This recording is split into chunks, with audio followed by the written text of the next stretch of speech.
ಈ ಕಥೆ ಆರಂಭವಾಗುವುದು ಯೂನ್ ಸಿ ಯೂನ್ನಿಂದ. ಬೇಹದ ಚತುರ, ಯಾವತ್ತೂ ಓದಿನಲ್ಲೇ ಫುಲ್ ಫೋಕಸ್ ಇಟ್ಟಿರೋ ಹುಡುಗ. ಅದಕ್ಕೆ ಅವನಿಗೆ ಫ್ರೆಂಡ್ಸ್ ಅಷ್ಟೂ ಇಲ್ಲ. ಇನ್ನೊಂದೆಡೆ ಅವನ ಕ್ಲಾಸ್ಮೇಟ್ ಯಾಂಗ್ ಬಿನ್, ಇವನು ಬುದ್ಧಿವಂತನೇ, ಆದರೆ ಅವನ ಲೈಫ್ ಸಂಪೂರ್ಣ ಫ್ರೆಂಡ್ಸ್, ಪಾರ್ಟೀಸ್, ಎಂಜಾಯ್ಮೆಂಟ್ನಲ್ಲೇ ಕಳೆಯುತ್ತೆ. ಆದರೆ ಓದಿನಲ್ಲಿ ಸಿ ಯೂನ್ನಿಗೆ ಅವನಿಂದ ಚಾಲೆಂಜ್ ಆಗಲ್ಲ. ಮತ್ತು ಮುಖ್ಯವಾಗಿ ಯಾಂಗ್ ಬಿನ್ ಒಮ್ಮೆ ಶಾಲೆಯ ಡಾನ್ ಆಗಿದ್ದ. ವೀಕ್ ಹುಡುಗರನ್ನು ತಿರುಗಾಡಿಸಿ ತೊಂದರೆ ಕೊಡುವ ಹವ್ಯಾಸ. ಒಂದು ದಿನ ಅವನ ಕಣ್ಣು ಸಿ ಯೂನ್ ಮೇಲೆ ಬೀಳುತ್ತೆ. ಅವನಿಗೆ ಅನಿಸುತ್ತೆ ಇವನನ್ನು ಟ್ರೋಲ್ ಮಾಡೋದು ಸುಲಭ.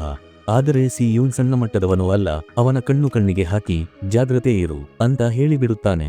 ಈ ಮಾತು ಯಾಂಗ್ ಬಿನ್ಗೆ ಸೂಜಿಯಂತೆ ಚುಚ್ಚುತ್ತೆ. ಅವನು ಹೊಡೆಯೋಕೆ ಬಾಯಿ ತೋರುತ್ತಾನೆ. ಆದರೆ ಅಷ್ಟರಲ್ಲಿ ಬೇಸ್ಬಾಲ್ ಟೀಮ್ ಮೈದಾನಕ್ಕೆ ಎಂಟ್ರಿ ಕೊಡ್ತಾರೆ. ಅವರು ಸೂಹೋ ಅನ್ನೋ ಹುಡುಗನನ್ನು ಹುಡುಕುತ್ತಿದ್ದಾರೆ, ಏಕೆಂದರೆ ಅವರ ಕ್ಯಾಪ್ಟನ್ನ ಗರ್ಲ್ ಫ್ರೆಂಡ್ ಸೂಹೋ ಮೇಲೆ ಹೆಚ್ಚು ಇಂಟ್ರೆಸ್ಟ್ ತೋರಿದ್ದಾಳೆ. ಕ್ಯಾಪ್ಟನ್ ಸೂಹೋ ಮೇಲೆ ನೀನು ಫ್ಲರ್ಟ್ ಮಾಡಿದೆ ಅಂತ ಆಪಾದನೆ ಮಾಡ್ತಾನೆ. ಆದರೆ ಸೂಹೋ ಕಿಲ್ಲರ್ ಅಟಿಟ್ಯೂಡ್ನಲ್ಲಿ ಅವಳೇ ನನ್ನ ಹಿಂಬಾಲಿಸುತ್ತಾಳೆ ಅಂತ ಟ್ರೈ ಕೊಡುವನು. ಕೇಳುತ್ತಲೇ ಕ್ಯಾಪ್ಟನ್ ಬೆಂಕಿಯಾಗಿ ಬಿದ್ದಾನೆ. ಆದರೆ ಸೂಹೋ ಉತ್ತರ ಕೊಡುವುದು ಡೈರೆಕ್ಟ್ ಆಕ್ಷನ್ನಲ್ಲಿ. ಅವನು ಒಬ್ಬನೇ ಸಂಪೂರ್ಣ ಟೀಮ್ನು ಹ್ಯಾಂಡಲ್ ಮಾಡಿ ಬಿಟ್ಟೇ ಬಿಡ್ತಾನೆ. ನಿಜಕ್ಕೂ ಹೀರೋ ಸೀನ್ ತರ. ಫೈಟ್ ಮುಗಿದ ಮೇಲೆ ಅವನು ಸಿ ಯೂನ್ನ ಬಿದ್ದಿದ್ದ ವಸ್ತುಗಳನ್ನು ಎತ್ತಿಕೊಟ್ಟು ಸಾರಿ ಅಂತೆ ಹೇಳಿ ಮ್ಯಾನಸ್ ತೋರಿಸುತ್ತಾನೆ. ಕಂಪ್ಲೀಟ್ ಟಫ್ನೆಸ್ ಜೊತೆಗೆ ಶಾಂತಿ. ಮುಂದೆ ತಿಳಿಯುತ್ತೆ ಸಿ ಯೂನ್ನ ಅಪ್ಪ ಒಮ್ಮೆ ಬೆಸ್ಟ್ ಅಥ್ಲೀಟ್ ಆಗಿದ್ದ, ತಾಯಿ ಬಹಳ ಇಂಟೆಲಿಜೆಂಟ್, ಆದರೆ ಇಬ್ಬರು ಡಿವೋರ್ಸ್ ಆಗಿದ್ದಾರೆ. ಈಗ ಅವನು ಅಪ್ಪನ ಜೊತೆ ಬಾಳುತ್ತಾನೆ. ಆದರೆ ತಾಯಿಗೆ ಪ್ರೌಢ ಫೀಲ್ ಬರಿಸೋಕೆ ಅವನು ಹಗಲು ರಾತ್ರಿ ಓದುವುದೇ ಅವನ ಗುರಿ. ಮುಂದಿನ ದಿನ ಅವನು ಬೇಗ ಶಾಲೆಗೆ ಬಂದು ನೋಡುತ್ತಾನೆ. ಸೂಹೋ ಅಲ್ಲಿ ಕ್ಲಾಸ್ ರೂಮ್ನಲ್ಲಿ ನಿದ್ದೆ ಮಾಡ್ತಾನೆ. ಆ ದಿನ ಪಿಟಿ ಕ್ಲಾಸ್ ಇರುತ್ತದೆ. ಯಾಂಗ್ ಬಿನ್ ಸಿ ಯೂನ್ನ ಯೂನಿಫಾರ್ಮ್ ಕಸದಲ್ಲಿ ಎಸೆದು ಬಿಡ್ತಾನೆ. ಆದ್ದರಿಂದ ಅವನು ಸಾಮಾನ್ಯ ಡ್ರೆಸ್ಲೇ ಓಡಬೇಕಾಗುತ್ತದೆ. ಅಲ್ಲಿಂದಲೇ ನಿಜವಾದ ತೊಂದರೆ ಶುರುವಾಗುತ್ತದೆ. ಸಿ ಯೂನ್ ಪರಿಸ್ಥಿತಿಯನ್ನು ನೋಡಿ ಯಾಂಗ್ ಬಿನ್ ಮತ್ತು ಅವನ ಗ್ಯಾಂಗ್ ನಕ್ಕಾಡುತ್ತಾರೆ. ಆದರೆ ಸೂಹೋ ಮತ್ತೆ ಎಂಟ್ರಿ ಕೊಟ್ಟು ನೀವು ನಿಮ್ಮಿಂದೇನು ಅಥ್ಲೀಟ್ ಅಲ್ಲ ಅಂತ ಸ್ಟ್ರಾಂಗ್ ಕಮೆಂಟ್ ಹೊಡೆಯುತ್ತಾನೆ. ಅವನ ಬಾಡಿ ಲ್ಯಾಂಗ್ವೇಜ್, ಅಟಿಟ್ಯೂಡ್ ನೋಡಿ ಯಾರಿಗೂ ಮಾತೆ ಬರುವುದಿಲ್ಲ. ಈಗ ಸಿ ಯೂನ್ಗೆ ಖಚಿತವಾಗುತ್ತೆ ಯೂನಿಫಾರ್ಮ್ ಕಳವು ಮಾಡಿದ್ದು ಇದೇ ಗ್ಯಾಂಗ್ ಅಂತ. ಅವನು ನೇರವಾಗಿ ಹೋಗಿ ಇನ್ನು ಆಟ ಆಡುವುದು ಬೇಡ ಅಂತ ಹೇಳುತ್ತಾನೆ. ಅಷ್ಟರಲ್ಲಿ ಅವರಲ್ಲೊಬ್ಬನು ಅವನ ಕಾಲರ್ ಹಿಡಿದು ಬೆದರಿಸಲು ಯತ್ನಿಸುತ್ತಾನೆ. ಆದರೆ ಸಿ ಯೂನ್ನ ಸ್ಪೆಷಾಲಿಟಿ ಏನೆಂದರೆ ಪರಿಸ್ಥಿತಿ ಹೇಗೆ ಇರಲಿ ಅವನು ಕಣ್ಣು ತಗ್ಗೋಲ್ಲ. ಅದೃಷ್ಟವಶಾತ್ ಟೀಚರ್ ಬರುತ್ತಾರೆ. ಸೀನ್ ಕೂಲ್ ಆಗುತ್ತದೆ. ಸ್ವಲ್ಪ ಸಮಯದ ಬಳಿಕ ಸಿ ಯೂನ್ ತನ್ನ ರೂಮಿನಲ್ಲಿ ಓದಿನಲ್ಲಿ ವಿಜಯಾಗಿರುತ್ತಾನೆ. ಆಗ ಡೋರ್ ನಾಕ್ ಆಗುತ್ತದೆ. ಬಾಗಿಲು ತೆಗೆಯುತ್ತಾನೆ. ಅಲ್ಲಿ ಸೂಹೋ ನಿಂತಿರುತ್ತಾನೆ. ಡೆಲಿವರಿ ಬಾಯ್ ಆಗಿ ಕೆಲಸ ಮಾಡುತ್ತಾ ತಪ್ಪಾಗಿ ಅವನ ಮನೆಗೆ ಬಂದಿದ್ದಾನೆ. ಆದರೆ ಏನು ತಡ ಮಾಡದೆ ನೇರವಾಗಿ ಒಳಬಂದು ನೀರು ಕೇಳುತ್ತಾನೆ. ಮುಂದಿನ ದಿನ ಶಾಲೆಗೆ ಹೊಸ ಸ್ಟೂಡೆಂಟ್ ಬೋಮ್ ಸಿಯಾಕ್ ಬರುತ್ತಾನೆ. ಅವನು ಒಬ್ಬ ರಾಜಕೀಯ ನಾಯಕರ ಮಗ. ಮೊದಲ ದಿನವೇ ಯಾಂಗ್ ಬಿನ್ ಮತ್ತು ಅವನ ಗ್ಯಾಂಗ್ ಅವನ ಬಳಿ ಇಂಪ್ರೆಷನ್ ಮಾಡೋಕೆ ಹೋಗುತ್ತಾರೆ. ಆದರೆ ಅವರೆಲ್ಲ ಸಿ ಯೂನ್ನ ಸೀಟ್ ಮೇಲೆ ಕೂತಿರುತ್ತಾರೆ. ಸಿ ಯೂನ್ ಬಂದು ಸೀಟ್ ಖಾಲಿ ಮಾಡಿ ಅಂತ ನೇರವಾಗಿ ಹೇಳುತ್ತಾನೆ. ಯಾಂಗ್ ಬಿನ್ ಕೇವಲ ಅದಕ್ಕೆ ಕಾಯುತ್ತಿದ್ದ. ಸಿ ಯೂನ್ಗೆ ಹೊಡೆಯೋಕೆ ಸಿದ್ಧನಾಗುತ್ತಾನೆ. ಆದರೆ ಸೂಹೋ ಮತ್ತೆ ಎಂಟ್ರಿ ಕೊಡುತ್ತಾನೆ. ಸೈಲೆಂಟ್ ಆಗಿ ನಾನು ನಿದ್ದೆ ಮಾಡುತ್ತಿದ್ದೀನಿ ಅಂತ ಹೇಳುತ್ತಿದ್ದಂತೆ ಎಲ್ಲರೂ ಮೌನವಾಗುತ್ತಾರೆ. ಸಂಜೆ ಯಾಂಗ್ ಬಿನ್ ತನ್ನ ಫ್ರೆಂಡ್ಸ್ ಜೊತೆ ಡಿಸ್ಕೋ ಪಾರ್ಟಿಯಲ್ಲಿ ಎಂಜಾಯ್ ಮಾಡಿರುತ್ತಾನೆ. ಯಾಂಗ್ ಬಿನ್ ಮತ್ತು ಅವನ ಗ್ಯಾಂಗ್ ಈಗ ಫಿಕ್ಸ್ ಮಾಡಿಕೊಂಡಿದ್ದಾರೆ. ಇನ್ನು ಸೀನ್ನಲ್ಲಿ ಕೇವಲ ಟ್ರೋಲ್ ಮಾಡೋದು ಅಥವಾ ದಬ್ಬಾಳಿಕೆ ಹಾಕುವುದು ಸಾಲದು, ಅವನ ನಿಜವಾದ ಶಕ್ತಿ ಓದಿನ ಮೇಲೆ ಅಟ್ಯಾಕ್ ಮಾಡೋಣ ಅಂತ. ಹೊಸ ಪ್ಲಾನ್ ಏನೆಂದರೆ ಸಿ ಯೂನ್ಗೆ ಡ್ರಗ್ಸ್ ನೀಡಿ ಅವನ ಎಕ್ಸಾಮ್ ಕೆಡಿಸಿ ಬಿಡೋದು. ಹೀಗಾದರೆ ಅವನ ಸೆಲ್ಫ್ ಕಾನ್ಫಿಡೆನ್ಸ್ ಸಂಪೂರ್ಣ ಕುಸಿದು ಹೋಗುತ್ತೆ. ಅದಕ್ಕಾಗಿ ಯಾಂಗ್ ಬಿನ್ ತನ್ನ ಕಜಿನ್ನಿಂದ ಡ್ರಗ್ಸ್ ಮಂಗಿಸುತ್ತಾನೆ ಮತ್ತು ಈ ಕೆಟ್ಟ ಕೆಲಸಕ್ಕೆ ಬೋಮ್ ಸಿಯಾಕ್ ಅನ್ನು ಸೆಳೆದುಕೊಂಡು ಬರುತ್ತಾನೆ. ಅವನ ಮೇಲೆ ಪ್ರೆಷರ್ ಹಾಕಿ ಹೆಲ್ಪ್ ಮಾಡ್ಲಿಲ್ಲ ಅಂದ್ರೆ ನಿನ್ನಿಗೂ ಹಳೆಯ ಶಾಲೆಯಂತೆ ಹಲ್ಲೆ ಮಾಡ್ತೀವಿ ಅಂತ ಬೆದರಿಸುತ್ತಾರೆ. ಹೆದರಿದ ಬೋಮ್ ಸಿಯಾಕ್ ಎಕ್ಸಾಮ್ ಮಧ್ಯೆ ಸಿ ಯೂನ್ನ ದೇಹಕ್ಕೆ ಫೆಂಟನಿಯಲ್ ಪ್ಯಾಚ್ ಅಂಟಿಸುತ್ತಾನೆ. ಅದೇ ಕ್ಷಣದಲ್ಲಿ ಸಿ ಯೂನ್ಗೆ ತಲೆಸುಟ್ಟಂತೆ ಆಗುತ್ತೆ. ಅವನು ಜಾಗೃತವಾಗಿರಲು ಪ್ರಯತ್ನಿಸುತ್ತಾನೆ. ತನ್ನನ್ನು ಶಾಕ್ ಮಾಡಿಕೊಳ್ಳಲು ಯತ್ನಿಸುತ್ತಾನೆ. ಆದರೆ ಟೈಮ್ ಓವರ್. ಪೇಪರ್ ಮುಗಿದ ಮೇಲೆ ಅವನು ತನ್ನ ಆನ್ಸರ್ ಶೀಟ್ ನೋಡಿ ಒಂದೇ ಒಂದು ತಪ್ಪು, ಕೇವಲ ಒಂದು. ಆದರೆ ಅದು ಅವನಿಗೆ ಸಾಕು. ಅವನೊಳಗೆ ಬೆಂಕಿ ಹೊತ್ತಿ ಉರಿಯುತ್ತೆ. ಕೋಪದಲ್ಲಿ ಸಿಡಿದು ನೇರವಾಗಿ ಯಾಂಗ್ ಬಿನ್ ಹತ್ತಿರ ಹೋಗುತ್ತಾನೆ. ಮುಂದೇನಾಗುತ್ತೆ ಗೊತ್ತಾ? ಯಾವಾಗಲೂ ಶಾಂತ, ಓದುಗ ಹುಡುಗ ಅಂತ ಎಲ್ಲರೂ ಕಂಡಿದ್ದ ಸಿ ಯೂನ್ ಯಾಂಗ್ ಬಿನ್ ನನ್ನು ಗಟ್ಟಿಯಾಗಿ ಹೊಡೆದು ಹಾಳು ಮಾಡಿಬಿಡುತ್ತಾನೆ. ಅಷ್ಟು ಭಯಾನಕ ಫೈಟ್ ಕೊಡುತ್ತಾನೆ. ಅವನ ಸ್ನೇಹಿತರು ಕೇವಲ ನಿಂತುಕೊಂಡು ನೋಡ್ತಿರುತ್ತಾರೆ. ಅಷ್ಟರಲ್ಲಿ ಸೂಹೋ ಎಂಟ್ರಿ ಕೊಡುತ್ತಾನೆ. ಅವನನ್ನು ಹಿಡಿದು ಸಾಕು ಯಾರ್, ಇನ್ನು ಬಿಡು ಅಂತ ಹೇಳುತ್ತಾನೆ. ಆದರೆ ಸಿ ಯೂನ್ನ ಕಣ್ಣುಗಳಲ್ಲಿ ಇನ್ನೂ ಕೋಪದ ಕಿಡಿ. ಅವನು ಹೇಳುತ್ತಾನೆ ಇವನಿಂದ ಏನೂ ಕಲಿತಿಲ್ಲ, ಈಗ ನೀನು ಕೂಡ ಅಂತ ಸೂಹೋ ಮೇಲೆಗೂ ಅಟ್ಯಾಕ್ ಮಾಡಲು ಸಿದ್ಧನಾಗುತ್ತಾನೆ. ಆದರೆ ಸೂಹೋ ಕ್ಲಾಸ್ನ ಸ್ಟ್ರಾಂಗೆಸ್ಟ್ ಫೈಟರ್. ಅವನಿಗೆ ಅದನ್ನು ನಿಲ್ಲಿಸುವುದು ಈಜಿ. ಬಳಿಕ ಟೀಚರ್ ಬಂದು ಫೈಟ್ ಸ್ಟಾಪ್ ಮಾಡುತ್ತಾರೆ.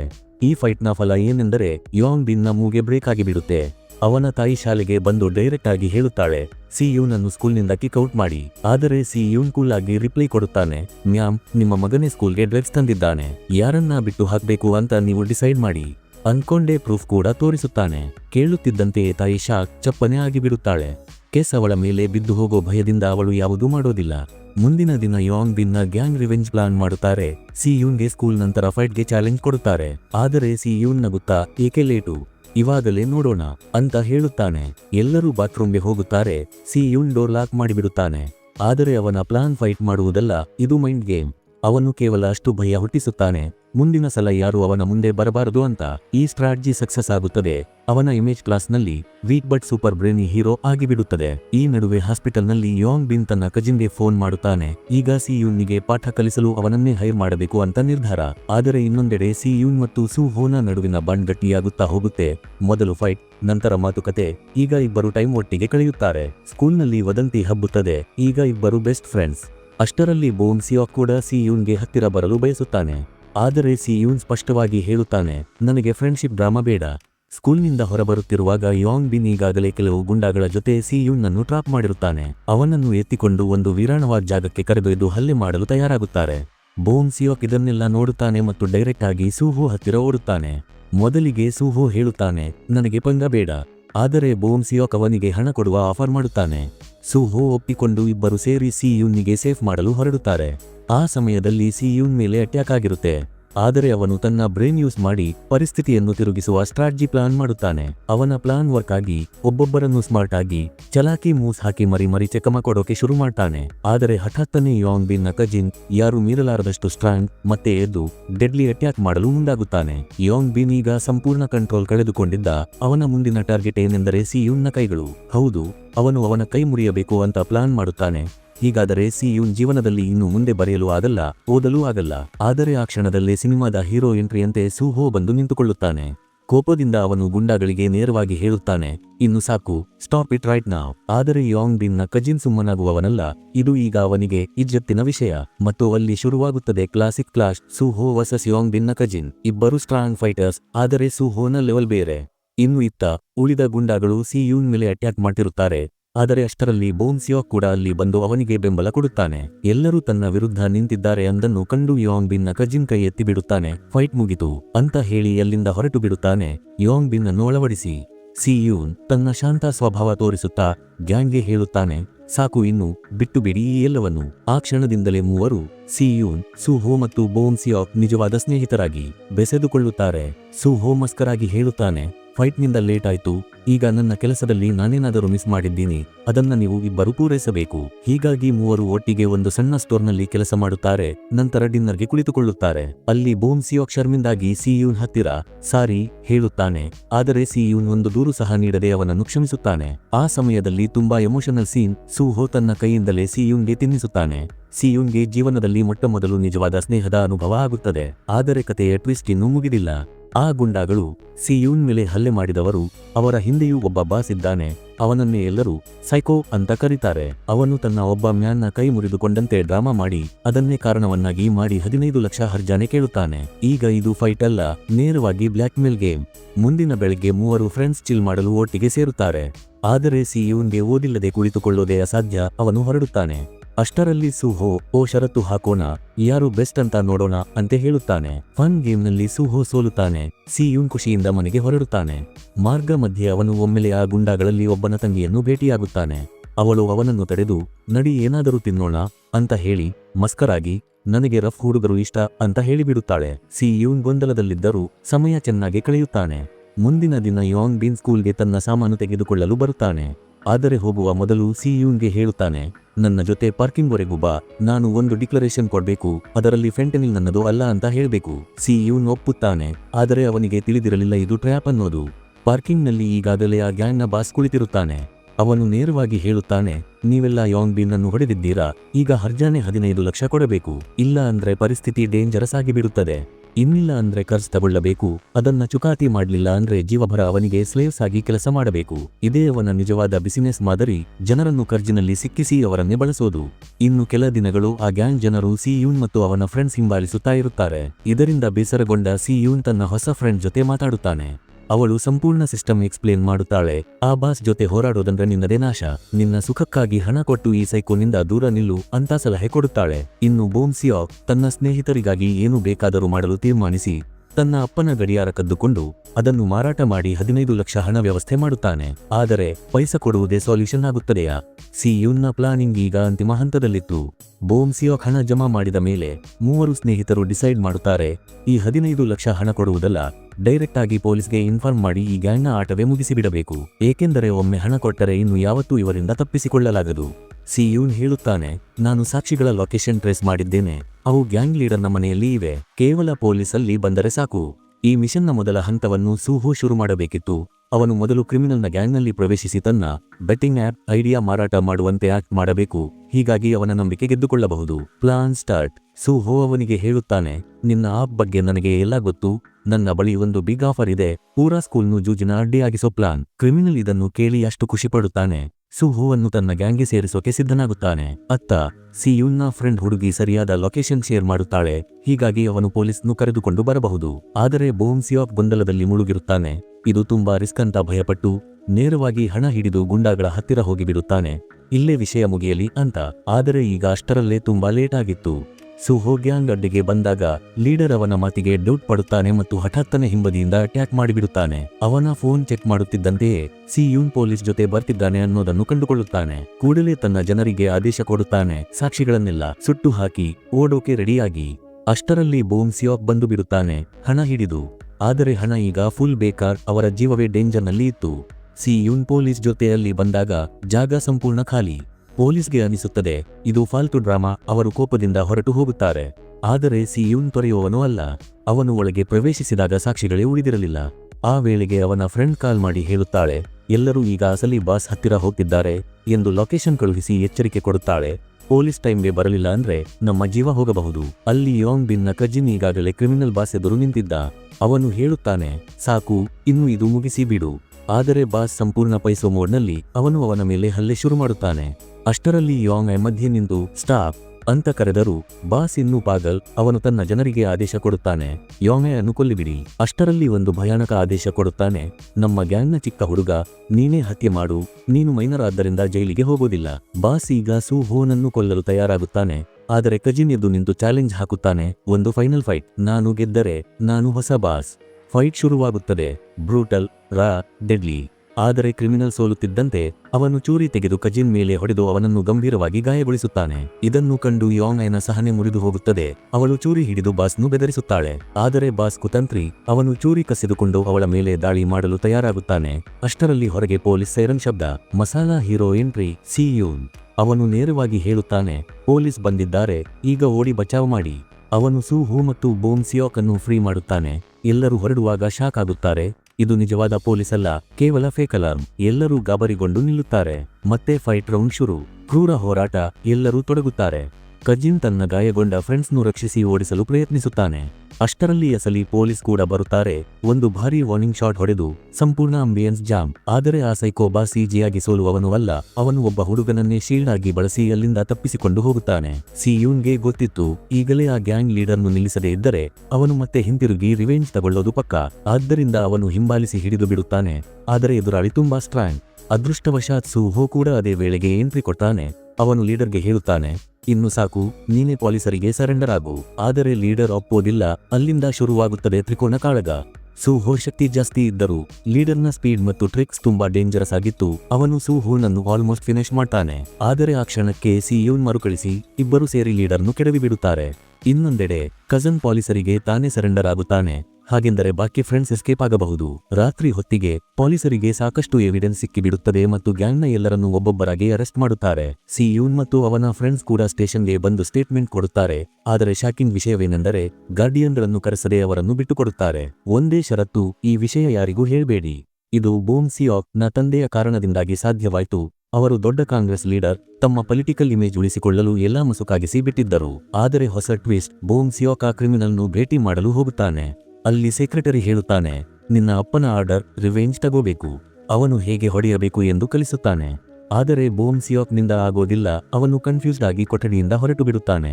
ಅತ್ತ ಹಾಸ್ಪಿಟಲ್ನಲ್ಲಿ ಸಿಯೂನ್ ಮತ್ತು ಅವನ ಫ್ರೆಂಡ್ ಸೂಹೋ ಅನ್ನು ನೋಡಲು ಬರುತ್ತಾರೆ. ಸೂಹೋ ಹೇಳುತ್ತಾನೆ, ನಾನು ಫೈನ್, ನಾಳೆ ಡಿಸ್ಚಾರ್ಜ್. ಆಮೇಲೆ ಆ ಹುಡುಗಿ ಜೋಕ್ ಮಾಡುತ್ತಾಳೆ, ನಾನು ಸಿಯೂನ್ ಜೊತೆ ಡೇಟ್ ಮಾಡ್ತಿದ್ದೀನಿ, ಸೊ ನಿನ್ನ ಕಣ್ಣು ಕಡಿಮೆ ಮಾಡು.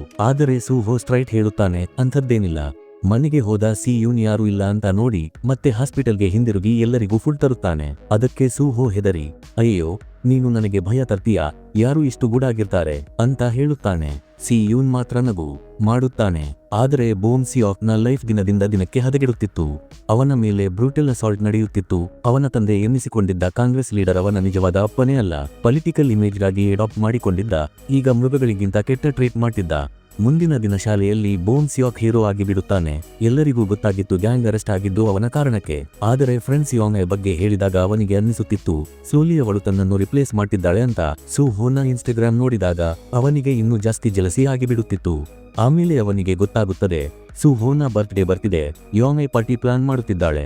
ಬೋಮ್ ಸಿಯಾಕ್ ಹೇಳಿಬಿಡುತ್ತಾನೆ ಅಗತ್ಯವಿಲ್ಲ. ಸಮಯ ಕಳೆಯುತ್ತಿದ್ದಂತೆ ಅವನಿಗೆ ಯೋಂಗ್ ತನ್ನ ಸ್ನೇಹಿತರನ್ನೇ ಕಸಿದುಕೊಳ್ಳುತ್ತಿದ್ದಾಳೆ ಅನ್ನಿಸುತ್ತಿತ್ತು. ಎಲ್ಲರೂ ಕ್ಯಾರಿಯೋಕಿಗೆ ಹೋದಾಗ ಬೋಮ್ ಸಿಯಾಕ್ ಅತಿ ಎಫರ್ಟ್ ಮಾಡಿ ಅಟೆನ್ಷನ್ ಪಡೆಯಲು ಯತ್ನಿಸುತ್ತಾನೆ. ಆದರೆ ಅದೇ ಅವನಿಗೆ ವಿರೋಧವಾಗುತ್ತದೆ. ಅಲ್ಲಿ ಅವನ ಹಳೆಯ ಕ್ಲಾಸ್ಮೇಟ್ಸ್, ಅವನನ್ನು ಮೊದಲು ಬುಲಿ ಮಾಡಿದವರು ಎದುರಾಗುತ್ತಾರೆ. ಅವನು ಹೆದರಿ ಓಡಿ ಹೋಗುತ್ತಾನೆ. ಮತ್ತೆ ಫ್ರೆಂಡ್ಸ್ ಬಳಿ ಹಿಂತಿರುಗಿದಾಗ ಅವನು ಆಂಗರ್ ಬರ್ಸ್ಟ್ ಆಗಿ ಯೋಂಗ್ ಮೇಲೆ ಜೋರಾಗಿ ಚೀರುತ್ತಾನೆ.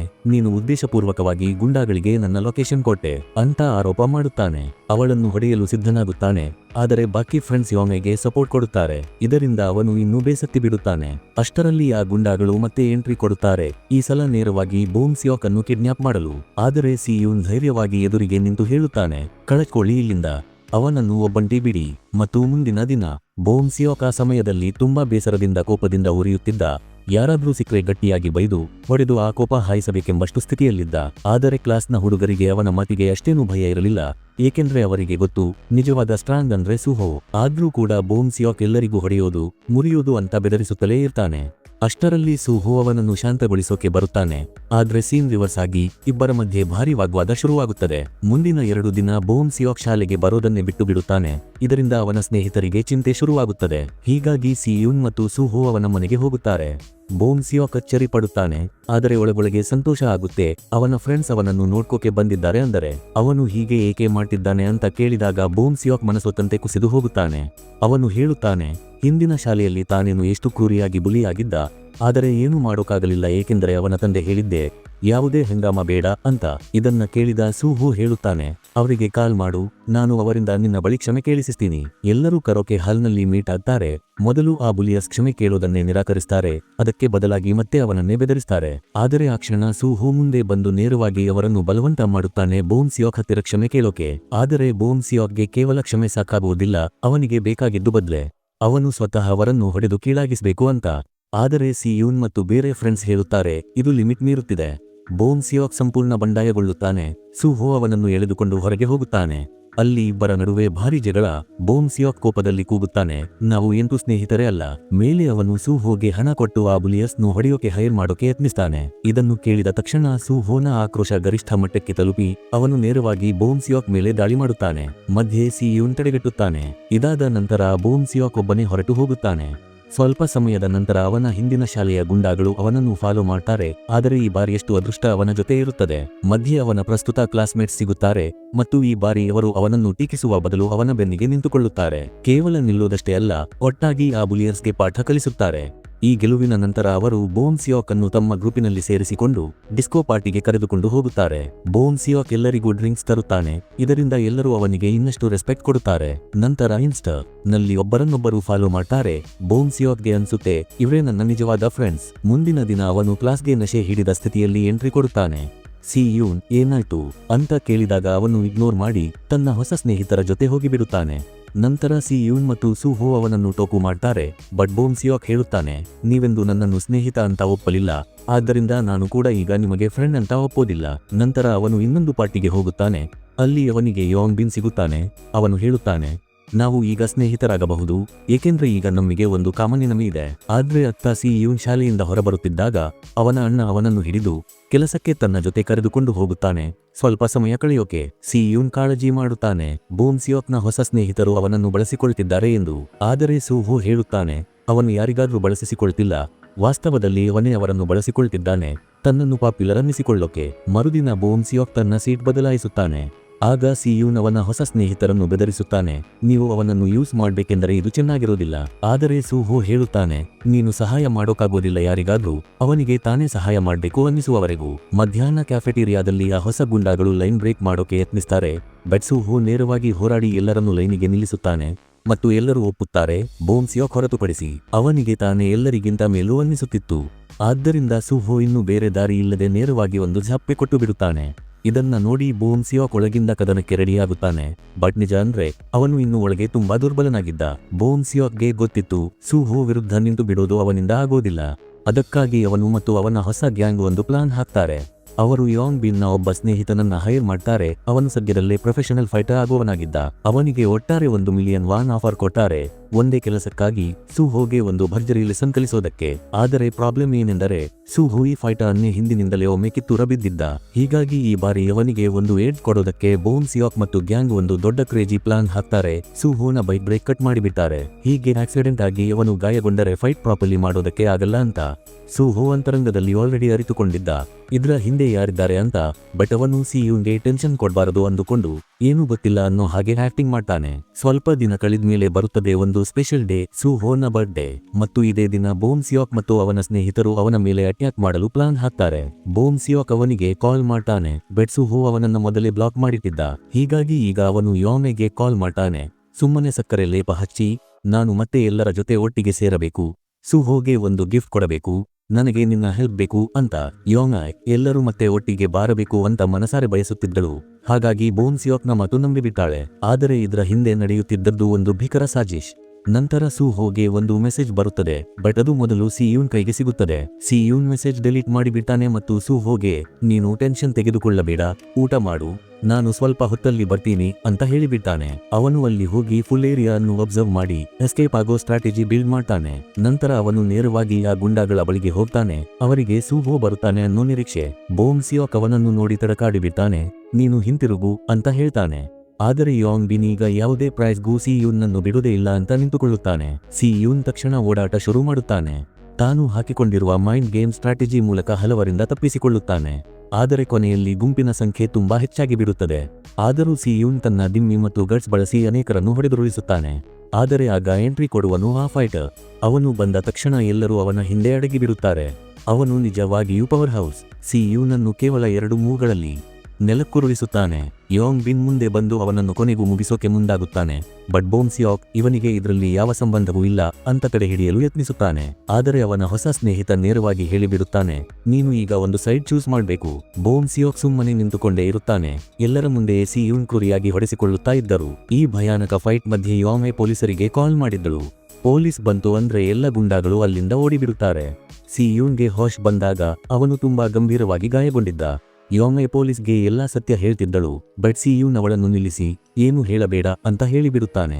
ನಂತರ ಅವನು ಸ್ವತಃ ಬೂಮ್ ಸಿಯೋಕ್ಗೆ ಕಾಲ್ ಮಾಡಿ ಹೇಳುತ್ತಾನೆ, ನಾನು ನಿನ್ನನ್ನು ಪೊಲೀಸ್ಗೆ ಕೊಡಲ್ಲ, ಬಟ್ ಈ ಕತೆ ಇವತ್ತಿಗೆ ಮುಗಿಯಬೇಕು.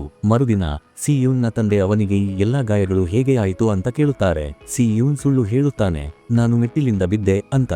ತಂದೆ ತುಂಬಾ ಚಿಂತೆ ಮಾಡುತ್ತಾರೆ ಮತ್ತು ಅವನನ್ನು ಬೇರೆ ಸ್ಕೂಲ್ಗೆ ಟ್ರಾನ್ಸ್ಫರ್ ಮಾಡಬೇಕು ಅಂತ ನಿರ್ಧರಿಸುತ್ತಾರೆ. ಇತ್ತ ಸೂಹೋ ಟೆನ್ಷನ್ ತೆಗೆದುಕೊಳ್ಳುತ್ತಾನೆ. ಏಕೆಂದರೆ ಸ್ಕೂಲ್ನಲ್ಲಿ ಇಂಟೆಲಿಜೆಂಟ್ ಆಗಿರುವ ಸಿಯೂನ್ 2 ದಿನದಿಂದ ಸ್ಕೂಲ್ಗೆ ಬರಲೇ ಇಲ್ಲ. ಅವನು ಅವನ ಮನೆಗೆ ಹೋಗುತ್ತಾನೆ. ಬಟ್ ಯಾರೂ ಡೋರ್ ಓಪನ್ ಮಾಡೋದಿಲ್ಲ. ಆತಂಕ ಇನ್ನೂ ಹೆಚ್ಚಾಗುತ್ತದೆ. ಮರುದಿನ ಸೂಹೋ ಬೂಮ್ ಸಿಯೋಕ್ನ ಗುಂಪಿಗೆ ಬೈಕ್ ರಿಪೇರ್ ಕಾಸ್ಟ್ ಕೊಡ್ಬೇಕು ಅಂತ ಡಿಮಾಂಡ್ ಮಾಡುತ್ತಾನೆ. ಅವರೆಲ್ಲ ಹೆದರಿ ಒಪ್ಪಿಬಿಡುತ್ತಾರೆ. ಸೂಹೋ ಅವರನ್ನು ಹಿಡಿದು ಭರ್ಜರಿ ಬೀಟಿಂಗ್ ಕೊಡುತ್ತಾನೆ. ಅವರು ಎಲ್ಲ ಸತ್ಯ ಒಪ್ಪಿಕೊಳ್ಳುವವರೆಗೂ. ಎಲ್ಲ ಗೊತ್ತಾದ್ಮೇಲೆ ಅವನು ಯೋಂಗ್ ಹತ್ತಿರ ಹೋಗಿ ಕೇಳುತ್ತಾನೆ, ಸಿಯೂನ್ ಯಾವ ಹಾಸ್ಪಿಟಲ್ನಲ್ಲಿ ಇದ್ದಾನೆ. ಯೋಂಗ್ ಹೇಳುತ್ತಾಳೆ ಅವನಿಗೆ ಈಗ ಡಿಸ್ಚಾರ್ಜ್ ಆಗಿದೆ. ಬಟ್ ಜೊತೆಗೆ ವಾರ್ನಿಂಗ್ ಕೊಡುತ್ತಾಳೆ, ಯಾವುದೇ ಮೂರ್ಖತನ ಮಾಡಬೇಡ, ಏಕೆಂದರೆ ಸಿಯೂನ್ ಇವೆಲ್ಲ ತಾಳಿದ್ದು ಮತ್ತೆ ಯುದ್ಧ ನಡೆಯಬಾರದೆಂದು. ಅದಾದ್ಮೇಲೆ ಸೂಹೋ ತನ್ನ ಸ್ನೇಹಿತ ಸಿಯೂನ್ ಮನೆಗೆ ಬರುತ್ತಾನೆ ಮತ್ತು ಸಿಯೂನ್ ಹಾಗೆ ನಟನೆ ಮಾಡುತ್ತಾನೆ, ಏನೂ ಆಗಿಲ್ಲ ಅನ್ನೋ ಹಾಗೆ. ಬಟ್ ಸೂಹೋ ತನ್ನ ಫ್ರೆಂಡ್ ಜೊತೆ ಲಾಸ್ಟ್ ಟೈಮ್ ಮಾತಾಡಲು ಬಂದಿರುತ್ತಾನೆ. ಏಕೆಂದರೆ ಅವನು ಆಲ್ರೆಡಿ ಡಿಸೈಡ್ ಮಾಡಿರುತ್ತಾನೆ ಆ ರಾತ್ರಿ ಆ ಗುಂಡಾಗಳನ್ನು ಎದುರಿಸುವುದು ಅಂತ. ನಂತರ ಅವನು ಬೂಮ್ ಸಿಯೋಕ್ಗೆ ಕಾಲ್ ಮಾಡಿ ಹೇಳುತ್ತಾನೆ, ನಾನು ನಿನಗೆ ಅದನ್ನೇ ಕೊಟ್ಟೀನಿ, ನೀನು ಸದಾ ಕಾಯುತ್ತಿದ್ದದ್ದನ್ನೇ. ಇದನ್ನು ಕೇಳಿದ ತಕ್ಷಣ ಬೂಮ್ ಸಿಯೋಕ್ ಅವನ ಫೈಟರ್ಗೆ ಕರೆ ಮಾಡ್ತಾನೆ. ಟೈಮ್ ಆಯ್ತು, ಈಗ ಸೂಹೋ ಅಂತ್ಯ ಆಗ್ಬೇಕು. ಅಷ್ಟರಲ್ಲಿ ಯೋಂಗ್ ಸಿಯೂನ್ಗೆ ಫೋನ್ ಮಾಡಿ ಹೇಳ್ತಾಳೆ, ಸೂಹೋಗೆ ಈಗ ಎಲ್ಲವೂ ಗೊತ್ತಾಗಿದೆ. ಅವನು ತುಂಬಾ ಡಿಸ್ಟರ್ಬ್ಡ್ ಆಗಿದ್ದಾನೆ, ಕೆಲಸಕ್ಕೂ ಹೋಗಿಲ್ಲ, ಫೋನ್ಗೂ ಪಿಕ್ ಮಾಡಿಲ್ಲ. ಇದನ್ನು ಕೇಳಿದ ಸಿಯೂನ್ ತನ್ನ ಓದನ್ನೇ ಬಿಟ್ಟು ತನ್ನ ಫ್ರೆಂಡ್ ಅನ್ನು ಹುಡುಕೋಕೆ ಹೊರಡುತ್ತಾನೆ. ಇತ್ತ ಸೂಹೋ ಮತ್ತು ಬೂಮ್ ಸಿಯೋಕ್ ಫೇಸ್ ಟು ಫೇಸ್. ಸೂಹೋ ಅವನಿಗೆ ಸಾರಿ ಹೇಳ್ತಾನೆ, ನನ್ನ ಮಾತಿನಿಂದ ನಿನಗೆ ನೋವು ಕೊಡೋ ಉದ್ದೇಶ ಇರಲಿಲ್ಲ, ನೀನು ಸಿಯೂನ್ಗೂ ಅಪಾಲಜೈಸ್ ಮಾಡಬೇಕು. ಆದರೆ ಬೂಮ್ ಸಿಯೋಕ್ನ ಉತ್ತರ ಶಾಕ್ ಮಾಡ್ತದೆ, ನನಗೆ ಕ್ಷಮೆ ಕೇಳೋದಕ್ಕೆ ಯಾವ ಕಾರಣವೂ ಇಲ್ಲ. ಅಂದರೆ ಒಮ್ಮೆ ತಾನೇ ವಿಕ್ಟಿಮ್ ಅಂತಕೊಂಡಿದ್ದ ಅವನು ಈಗ ಅದೇ ಕ್ರೂರಿಯಾಗಿ ಬಿಟ್ಟಿದ್ದ. ಇದನ್ನು ಕೇಳಿ ಸೂಹೋ ಸಿಟ್ಟಿಗೊಂಡು ಒಂದು ಜೋರಾಗಿ ಪಂಚ್ ಹೊಡೆಯುತ್ತಾನೆ. ಅಷ್ಟರಲ್ಲಿ ಬೂಮ್ ಸಿಯೋಕ್ನ ಫೈಟರ್ ಸ್ಟೇಜ್ಗೆ ಜಂಪ್ ಮಾಡಿ ಇನ್ನು ಫೈಟ್ ನನ್ನ ಜೊತೆಯೇ ಅಂತಾನೆ. ಇಬ್ಬರೂ ರಿಂಗ್ಗೆ ಎಂಟ್ರಿ ಕೊಟ್ಟರು. ಫೈಟ್ ಸ್ಟಾರ್ಟ್ ಆಯ್ತು. ಇಬ್ಬರು ಟಾಪ್ ಫೈಟರ್ಸ್. ಆದರೆ ಬೋಮ್ ಸಿಯೋಕ್ನ ಫೈಟರ್ ಆಲ್ಮೋಸ್ಟ್ ಪ್ರೊಫೆಷನಲ್. ಸೂಹೋ ಇನ್ನೂ ಗಾಯದಿಂದ ದುರ್ಬಲನಾಗಿದ್ದರೂ ತನ್ನ ಫುಲ್ ಪವರ್ ಹಾಕ್ತಾನೆ, ಅವನನ್ನು ಡೌನ್ ಮಾಡ್ತಾನೆ.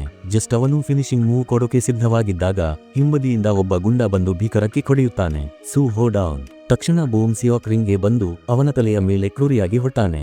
ನಂತರ ಎಲ್ಲಾ ಗುಂಡಾಗಳು ಸೇರಿ ಸೂಹೋ ಮೇಲೆ ಹಲ್ಲೆ ಮಾಡ್ತಾರೆ, ಅಲ್ಲಿ ಪ್ರಾಕ್ಟಿಕಲಿ ಅವನ ಪ್ರಾಣವೇ ತಗೊಳ್ಳೋ ಮಟ್ಟಿಗೆ. ಅಷ್ಟರಲ್ಲಿ ಬೋಮ್ ಸಿಯೋಕ್ನ ಸೆಕ್ರೆಟರಿ ಬಂದು ಎಲ್ಲರನ್ನೂ ನಿಲ್ಲಿಸ್ತಾನೆ. ಆದರೆ ಆಗಾಗಲೇ ಸೂಹೋ ಉಸಿರಾಟ ನಿಂತಿತ್ತು. ಇದನ್ನು ನೋಡಿ ಬೋಮ್ ಸಿಯೋಕ್ ಶಾಕ್ ಆಗಿ ಕಣ್ಣೀರು ಹಾಕ್ತಾನೆ. ಲಿಟ್ರಲಿ ಅಲ್ಲಿ ಚೈಲ್ಡ್ ತರ ಆಳ್ತಾನೆ. ಆಂಬ್ಯುಲೆನ್ಸ್ ಕರೆ ಮಾಡೋಕೆ ಪ್ರಯತ್ನ ಮಾಡ್ತಾನೆ, ಆದರೆ ಸೆಕ್ರೆಟರಿ ಅವನನ್ನು ಬಲವಂತವಾಗಿ ಕೀಳಿಕೊಂಡು ಹೋಗ್ತಾರೆ. ಅವರು ಹಿಂತಿರುಗಿ ಬಂದು ಇನ್ನೂ ಯಾವ ಸಾಕ್ಷಿಯೂ ಇಲ್ಲ, ಈಗಿನಿಂದ ಇವರಿಬ್ಬರು ಗುಂಡಾಗಳು ಫುಲ್ ಜವಾಬ್ದಾರಿ ತೆಗೆದುಕೊಳ್ಳಬೇಕು ಅಂತ ಹೇಳ್ತಾರೆ. ಆ ಸೇಮ್ ರಾತ್ರಿ ಬೋಮ್ ಸಿಯೋಕ್ನ ತಂದೆ ಅವನಿಗೆ ಹೇಳ್ತಾರೆ, ಈಗಾಗಲೇ ದೇಶ ಬಿಟ್ಟು ಹೋಗೋಕೆ ತಯಾರಿ ಮಾಡು, ಅಷ್ಟರವರೆಗೆ ನೀನು ಹೊರಗೆ ಬರಬಾರದು. ಮುಂದಿನ ಬೆಳಿಗ್ಗೆ ಸಿಯೂನ್ ಬೇಗನೆ ಶಾಲೆಗೆ ಬಂದು ನೋಡುತ್ತಾನೆ. ಎಲ್ಲವೂ ಅಸಾಮಾನ್ಯ ಅನಿಸುತ್ತೆ. ಸೂಹೋ ಬರಲಿಲ್ಲ. ಅಂದು ಫೈನಲ್ ಎಕ್ಸಾಮ್ ಇದ್ದರೂ ಅವನ ಚಿಂತೆಯಿಂದ ಸಿಯೂನ್ನ ಸಂಪೂರ್ಣ ಪೇಪರ್ ಕೆಡುತ್ತದೆ. ಕೊನೆಗೆ ಅವನು ಶಾಕಿಂಗ್ ನ್ಯೂಸ್ ಕೇಳುತ್ತಾನೆ, ಸೂಹೋ ಈಗ ಕೋಮಾದಲ್ಲಿ. ಬೋಮ್ ಸಿಯೋಕ್ನ ಸೆಕ್ರೆಟರಿ ಎಲ್ಲಾ ಮೆಡಿಕಲ್ ಎಕ್ಸ್ಪೆನ್ಸಸ್ ಕವರ್ ಮಾಡೋಕೆ ಆಫರ್ ಮಾಡ್ತಾನೆ, ಆದರೆ ಬದಲಿಗೆ ಸಿಯೂನ್ನ ಅಜ್ಜಿ ಫೋಸ್ಟ್ ಆಗಿ ಕೆಲವು ಪೇಪರ್ಸ್ಗೆ ಸೈನ್ ಮಾಡಬೇಕು, ಅಂದ್ರೆ ಅವರು ಲೋನ್ನಿಂದ ಸೇಫ್ ಆಗೋಕೆ. ತನ್ನ ಬೆಸ್ಟ್ ಫ್ರೆಂಡ್ ಆ ಸ್ಥಿತಿಯಲ್ಲಿ ಇದ್ದುದನ್ನು ನೋಡಿ ಸಿಯೂನ್ ಗಿಲ್ಟ್ನಲ್ಲಿ ಮುಳುಗುತ್ತಾನೆ. ಫುಲ್ ದಿನ ಅವನು ಹಾಸ್ಪಿಟಲ್ನಲ್ಲಿ ಸೂಹೋ ಹತ್ತಿರ ಕುಳಿತುಕೊಂಡಿರುತ್ತಾನೆ. ಯೋಂಗೆ ಬಂದು ಹೇಳ್ತಾಳೆ, ಈಗ ಮನೆಗೆ ಹೋಗು, ಎಕ್ಸಾಮ್ಗಳು ಇವೆ. ಆದರೆ ಸಿಯೂನ್ಗೆ ಇನ್ನೂ ಓದು ಮೀನಿಂಗ್ಲೆಸ್. ಅವನ ಮನಸ್ಸಲ್ಲಿ ಒಂದೇ ಮಾತು, ರಿವೆಂಜ್. ಮುಂದಿನ ದಿನ ಅವನು ನೇರ ಯೋಂಗ್ ಬಿನ್ನ ಶಾಲೆಗೆ ಹೋಗಿ ಅವನ ಮೇಲೆ ಹಿಂಸಾತ್ಮಕವಾಗಿ ದಾಳಿ ಮಾಡ್ತಾನೆ. ನಂತರ ಅವನಿಗೆ ಭೀಕರ ವಾರ್ನಿಂಗ್ ಕೊಟ್ಟಾನೆ, ಹೇಳು ಸೂಹೋಗೆ ಹೊಡೆದ ಆ ಫೈಟರ್ ಎಲ್ಲಿದ್ದಾನೆ. ಯೋಂಗ್ ಬಿನ್ ಬಳಿ ಸ್ವಲ್ಪವೂ ಡೇರಿಂಗ್ ಇರಲಿಲ್ಲ, ಎಲ್ಲವನ್ನೂ ಕನ್ಫೆಷನ್ ಮಾಡ್ತಾನೆ. ಅಲ್ಲದೆ ಆ ಫೈಟ್ ನ ಫುಲ್ ವಿಡಿಯೋ ಕೂಡ ತೋರಿಸುತ್ತಾನೆ, ಸೂಹೋ ಹೇಗೆ ಕ್ರೂರಿಯಾಗಿ ಹಲ್ಲೆಗೊಳಗಾದರೆಂದು. ಅದೇ ಸಮಯದಲ್ಲಿ ಯೋಂಗ್ ನೇರ ಬೋಮ್ ಸಿಯೋಕ್ ನ ಮನೆಗೆ ಬಂದು ಬಿರುಸಾಗಿ ಹೇಳ್ತಾಳೆ, ನೀನು ನಿಜಕ್ಕೂ ಕಾವರ್ಡ್. ಆದರೆ ಬೋಮ್ ಸಿಯೋಕ್ ತಿರುಗಿ ಅವಳನ್ನೇ ಬ್ಲೇಮ್ ಮಾಡ್ತಾನೆ, ನೀನು ನಮ್ಮ ಮಧ್ಯೆ ಬರಲೇ ಇಲ್ಲ ಅಂದರೆ ಇವತ್ತೇನೂ ಆಗುತ್ತಿರಲಿಲ್ಲ. ಸಿಯೂನ್ ನೇರ ಹೋಗುತ್ತಾನೆ ಆ ಜಿಮ್ಗೆ. ಅಲ್ಲಿ ಆ ಫೈಟರ್ ತರಬೇತಿ ಪಡೆಯುತ್ತಿದ್ದ. ಅವನನ್ನು ಹಿಂದೆಯಿಂದಲೇ ಸುಮ್ಮನೆ ಅಟ್ಯಾಕ್ ಮಾಡಲು ಯತ್ನಿಸುತ್ತಾನೆ, ಆದರೆ ಆ ಫೈಟರ್ನ ರಿಫ್ಲೆಕ್ಸ್ ಅದ್ಭುತ. ಅವನು ಸುಲಭವಾಗಿ ದಾಳಿ ತಪ್ಪಿಸಿಕೊಂಡು ನಕ್ಕುಕೊಂಡು ಹೇಳ್ತಾನೆ, ನೀನು ತುಂಬಾ ವೀಕ್, ಮನೆಗೆ ಹೋಗು, ಶಾಲೆಯ ಗಂಟೆ ನಿನ್ನಗಿಂತ ಬೇಗ ಹೊಡೆಯುತ್ತದೆ. ಆದರೆ ಇಂದು ಸಿಯೂನ್ ಬೇರೆ ಮನಸ್ಸು ಮಾಡಿಕೊಂಡಿದ್ದ. ಅವನಿಗೆ ತನ್ನ ಫ್ರೆಂಡ್ಗಾಗಿ ರಿವೆಂಜ್ ಬೇಕಿತ್ತು. ಅವನು ತಾನು ಕಲಿತಿದ್ದ ತನ್ನ ಅಣ್ಣನ ಫೈಟಿಂಗ್ ಸ್ಟೈಲ್ ಬಳಸುತ್ತಾನೆ. ಮೊದಲಿಗೆ ಫೈಟರ್ ಹೇರಳವಾಗಿದ್ದರೂ ಸಿಯೂನ್ನ ದೊಡ್ಡ ಶಕ್ತಿ ಅವನ ಬ್ರೈನ್. ಅವನು ಯಾವಾಗಲೂ ಹೊಸ ತಂತ್ರ ಹುಡುಕುತ್ತಿದ್ದ. ಅಂತಿಮವಾಗಿ ಅವನು ಆ ಫೈಟರ್ನು ನೆಲಕ್ಕೆ ಬೀಳಿಸುತ್ತಾನೆ. ಈಗ ಆ ಫೈಟರ್ ಕ್ಷಮೆ ಕೇಳುತ್ತಾನೆ, ಬಟ್ ಸಿಯೂನ್ಗೆ ಮಸಿ ಬೇಡ, ಅವನಿಗೆ ಬೇಕಾಗಿದ್ದು ರಿವೆಂಜ್. ಅವನು ಆತನ ಹ್ಯಾಂಕಲ್ ಕ್ರಶ್ ಮಾಡಿಬಿಡುತ್ತಾನೆ. ಅಂದರೆ ಕೇವಲ ಅವನ ಎಲುಬು ಅಲ್ಲ, ಅವನ ಪ್ರೊಫೆಷನಲ್ ಕರಿಯರ್ ಕೂಡ ಅಲ್ಲಿಯೇ ಮುಗಿದಿತ್ತು. ಇತ್ತ ಶಾಲೆಯಲ್ಲಿ ಬೋಮ್ ಸಿಯೋಕ್ನ ತಂದೆ ಸ್ವತಃ ಬಂದಿದ್ದ, ಯಾರಾದರೂ ಮಾತನಾಡಿದ್ದಾರೆ ಎಂದು ನೋಡುವುದಕ್ಕೆ. ಆದರೆ ಟೀಚರ್ಸ್ ಎಲ್ಲರೂ ಆಲ್ರೆಡಿ ಅವರ ಪಾಕೆಟ್ಸ್ನಲ್ಲಿ. ಆಗ ಅಚಾನಕ್ ಎಕ್ಸಾಮ್ ಮಧ್ಯೆ ಸಿಯೂನ್ ಕ್ಲಾಸ್ ರೂಮ್ಗೆ ಎಂಟ್ರಿ ಕೊಟ್ಟಾನೆ, ಕೈಯಲ್ಲಿ ಫೈರ್ ಎಕ್ಸ್ಟಿಂಗ್ವಿಷರ್, ಕಣ್ಣಲ್ಲಿ ಬೆಂಕಿ. ಅವನು ಪ್ರಾರಂಭಿಸುತ್ತಾನೆ, ಒಂದೊಬ್ಬರಾಗಿ ಎಲ್ಲಾ ಗುಂಡಾಗಳನ್ನು ಹೊಡೆದು ನುಚ್ಚುನುಗ್ಗಿಸುತ್ತಾನೆ. ನಂತರ ನೇರ ಬೋಮ್ ಸಿಯೋಕ್ ಹತ್ತಿರ ಹೋಗಿ ಹೇಳ್ತಾನೆ, ಇದು ಎಲ್ಲ ನಿನ್ನ ಕಾರಣದಿಂದ. ಬೋಮ್ ಸಿಯೋಕ್ ಸುಮ್ಮನೆ ಒಪ್ಪಿಕೊಳ್ಳುತ್ತಾನೆ, ಹೌದು, ಎಲ್ಲ ನನ್ನ ತಪ್ಪು, ನನಗೆ ಕೊನೆ ಮಾಡು. ಆದರೆ ಸಿಯೂನ್ ಅವನನ್ನು ಕೊಲ್ಲುವುದಿಲ್ಲ, ಏಕೆಂದರೆ ಗಿಲ್ಟಿ ಕಾನ್ಷಿಯನ್ಸ್ ಅಂದ್ರೆ ಆಲ್ರೆಡಿ ಲೈಫ್ ಟೈಮ್ ಪನಿಷ್ಮೆಂಟ್. ಅಷ್ಟರಲ್ಲಿ ಟೀಚರ್ಸ್ ಅವನನ್ನು ತಡೆಯಲು ಬರುವಾಗ ಸಿಯೂನ್ ತನ್ನ ಬೇರ್ ಫಿಸ್ಟ್ನಿಂದ ಗಾಜು ಒಡೆದು ಗರ್ಜಿಸುತ್ತಾನೆ, ನನ್ನ ದಾರಿಯಿಂದ ದೂರಿರಿ. ಈಗ ಅವನು ಒಳಗಿನಿಂದ ಸಂಪೂರ್ಣವಾಗಿ ಮುರಿದು ಹೋಗಿದ್ದ. ನೇರ ಸೂಹೋ ಹತ್ತಿರ ಹೋಗಿ ದಣಿವಿನಿಂದ ಅಲ್ಲಿ ನಿದ್ದೆಗೆ ಜಾರಿ ಬಿಡುತ್ತಾನೆ. ಕನಸಿನಲ್ಲಿ ಸೂಹೋ ಬಂದು ಹೇಳ್ತಾನೆ, ನೀನು ನಿಜಕ್ಕೂ ಪಾಗಲಾಗಿದ್ದೀಯಾ. ಸಿಯೂನ್ ಅಳುತ್ತಾ ಕ್ಷಮೆ ಕೇಳುತ್ತಾನೆ, ಆದರೆ ಸೂಹೋ ನಗುತ್ತಾ ಹೇಳ್ತಾನೆ, ಇದು ನಿನ್ನ ತಪ್ಪೇ ಅಲ್ಲ. ಕೆಲವು ದಿನಗಳ ನಂತರ ಬೋಮ್ ಸಿಯೋಕ್ನನ್ನು ದೇಶದಿಂದ ಹೊರ ಕಳಿಸಿ ಬಿಡುತ್ತಾರೆ, ಏಕೆಂದರೆ ಅವನ ತಂದೆಗೂ ಅವನನ್ನು ಇನ್ನೂ ಬೇಕಾಗಿರಲಿಲ್ಲ. ಯೋಂಗ್ಗೂ ತುಂಬಾ ಪಶ್ಚಾತ್ತಾಪವಾಗುತ್ತದೆ. ಅವಳು ಸಹ ಎಲ್ಲರ ಜೀವನದಿಂದ ಕಾಣೆಯಾಗುತ್ತಾಳೆ. ಬೋಮ್ ಸಿಯೋಕ್ನ ತಂದೆ ಸಿಯೂನ್ನನ್ನು ತಪ್ಪಿತಸ್ಥನೆಂದು ಮಾಡಿ ಅವನನ್ನು ಜುವೆನೈಲ್ ಹೋಮ್ಗೆ ಕಳುಹಿಸಲು ಯತ್ನಿಸುತ್ತಾನೆ. ಆದರೆ ಸಿಯೂನ್ನ ಬಳಿ ಎಲ್ಲವೂ ರೆಕಾರ್ಡ್ ಆಗಿರುವ ವಿಡಿಯೋ ಇತ್ತು. ಅವನಿಗೆ ಫೋರ್ಸ್ಫುಲಿ ಹಿಂದೆ ಸರಿಯಬೇಕಾಯಿತು. ಸಿಯೂನ್ ಹೊಸ ಶಾಲೆಗೆ ಟ್ರಾನ್ಸ್ಫರ್ ಆಗುತ್ತಾನೆ, ಹೊಸ ನಗರ, ಹೊಸ ಬಿಗಿನಿಂಗ್. ಆದರೆ ಅವನ ಅಡ್ಮಿಷನ್ ಆಗಿದ್ದ ಜಾನ್ ಡಾನ್ಪೋ ಸ್ಕೂಲ್ ಒಂದು ಸ್ಕೂಲ್ ಕಡಿಮೆ, ಅಂಡರ್ಗ್ರೌಂಡ್ ಫೈಟ್ ಕ್ಲಬ್ ಹೆಚ್ಚು. ಮೊದಲ ದಿನವೇ ಅಲ್ಲಿ ಏರ್ ಟೆನ್ಷನ್ ತುಂಬಿತ್ತು. ಆದರೆ ಇನ್ನು ಸಿಯೂನ್ ಹಿಂದೆ ಸರಿಯುವವನು ಅಲ್ಲ. ತಕ್ಷಣವೇ ಒಬ್ಬ ಸ್ಟೂಡೆಂಟ್ ಅವನ ಜೊತೆ ಕ್ಲಾಶ್ ಮಾಡಲು ಬಂದ. ಆಗ ಸಿಯೂನ್, ರೆಡಿ, ನಿನಗೆ ಫೈಟ್ ಬೇಕಾ, ಬಾ ಶುರು ಮಾಡೋಣ. ಹೀಗೆ ಮುಗಿಯುತ್ತದೆ ಈ ಕಥೆ. ಮರೆಯಬೇಡಿ, ಇದು ಕೇವಲ ಮೊದಲ ಸೀಸನ್ ಮಾತ್ರ. ಸೀಸನ್ 2 ವಿಡಿಯೋ ಕೂಡ ಬೇಗ ಬರುತ್ತದೆ. ಅದಕ್ಕಾಗಿ ಚಾನೆಲ್ ಸಬ್ಸ್ಕ್ರೈಬ್ ಮಾಡ್ತಾ ಬೆಲ್ ಐಕಾನ್ ಒತ್ತಿ ರೆಡಿಯಾಗಿರಿ. ರೀಕ್ಯಾಪ್ ಇಷ್ಟ ಆಯಿತೆಂದರೆ ವಿಡಿಯೋಗೆ ಲೈಕ್ ಮಾಡಿ. ಮತ್ತೆ ಭೇಟಿಯಾಗೋಣ ಇನ್ನೊಂದು ಭಾರಿ ಧಮಾಕ ಕಥೆಯಲ್ಲಿ. ನಿಮ್ಮ ಅಮೂಲ್ಯ ಸಮಯಕ್ಕಾಗಿ ಧನ್ಯವಾದಗಳು. ಮತ್ತೆ ಸಿಗೋಣ ಮುಂದಿನ ಕಥೆಯಲ್ಲಿ.